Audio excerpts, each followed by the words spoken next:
Assalamu alaikum YouTube көрүүчүлөр. Диабет тууралуу жаңы маалыматтардын жыйнагын сиздерге тартуулап кетейин. Кант диабети менен ооруган адамдарга профессионалдык спорт менен алектенүү сунушталбайт. Анткени алар анын организми үчүн кооптуу болушу мүмкүн. Профессионалдык спортторго эмне кирет?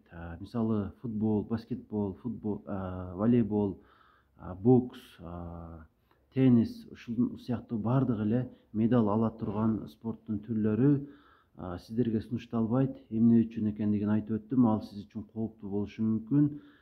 Бирок башка спорттун бардык түрлөрү жеңил: аэробика, жөө жүрүү, жай чуркоо, сууда сүзүү, ушулардын бардыгы сизге сунушталат. Анткени бул сиздин организмиңиз үчүн өтө пайдалуу. Бир гана сиздин эмес, башка адамдын организми үчүн деле, оорубаган адамдын организми үчүн деле өтө пайдалуу. Эмне үчүн? Эгерде сиз ар дайым кыймыл аракетти аз кылып, бир орундан жылбай олтура турган болсоңуз, омурткага жана омуртка аралык заттарга ашыкча күч келип, омуртка грыжасы пайда болуп калышы толук ыктымал. Бул бир гана зыяны. Эгерде кыймыл аракетиңиз аз боло турган болсо, ички органдардагы өзүнүн анатомиялык местосунан связкалык аппарат начарлап, төмөндөп кетиши мүмкүн. Бул дагы өтө көп көйгөйлөрдү жаратат. Эми ушунун тескерисин айтайын. Эгерде сиз ар дайым кыймыл аракетти көп кылып, жөө жүрүп, чуркап тура турган болсоңуз, сууда сүзүп тура турган болсоңуз, жылуу мезгилде, анда эмне болот? Омурткаңызга пайдалуу. Биринчиден, ашыкча нагрузка болбойт. Кыймыл аракет көп болгон сайын жана грыжанын алдын алган болосуз. Экинчиден, эгерде кыймыл аракет көп боло турган болсо, бөйрөктагы анатомиялык местосунан төмөндөбөй, өтө зыяндуу болгон, өтө кооптуу болгон бөйрөк жетишпестиги оорусунун алдын алышыңыз толук ыктымал. Ушунун өзү менен эле жанага кошумча кыймыл аракет көп болгондо курсак менен дем алуу дагы оңой болот дагы. Ошол тамак сиңирүү органдары, айрыкча ичегилердин моторикасы күчтүү болуп, жакшы болуп, тамак сиңирүү дагы жеңил болот. Кошумча аялдардын дагы ошол өздөрүнө тиешелүү органдары анатомиялык местосунан, ордунан төмөндөбөй, ордунда туруп абдан жакшы иштейт.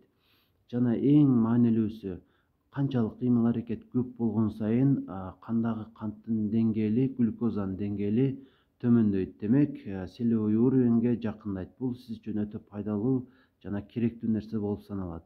Ошондуктан эгерде сиз диабет менен жабыркап жүрсөңүз, сөзсүз түрдө күнүнө жарым саат басышыңыз керек болот.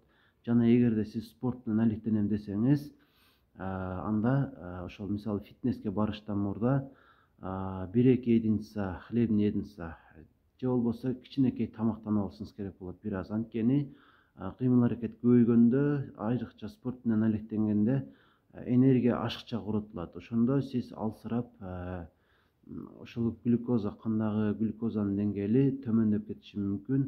Бул дагы сиздин организмиңиз үчүн кооптуу. Тарыхта өтө жогорку болгон канттын деңгээлин көтөрө алган рекорддор бар, бирок өтө төмөн болгон канттын деңгээлин, глюкозанын деңгээлин кармай алган рекорд жок. Анткени бул нерсени эч ким өдөөсүнөн чыга албайт. Ошондуктан эгерде сиз спорт менен алектенем десеңиз, эгер диабетиңиз бар болсо, кичинекей бир аз тамактанып алып, андан кийин гана спорт менен алектенсеңиз абдан жакшы болот. Ага кошумча ар дайым өзүңүз менен 2-3 кусок кант даначасын ала жүрүшүңүз керек. Эгерде өзүңүздү өтө начар сезе баштасаңыз, демек сиздин глюкозаңыздын деңгээли төмөндөп кеткен болушу ыктымал. Дароо аны оозуңузга сала койсоңуз, өзүңүзгө келишиңиз оңой болот. Ушул нерсеге дагы көңүл буруп, ар дайым спорт менен алектенип жашашыңызды мен сизден суранып кетем.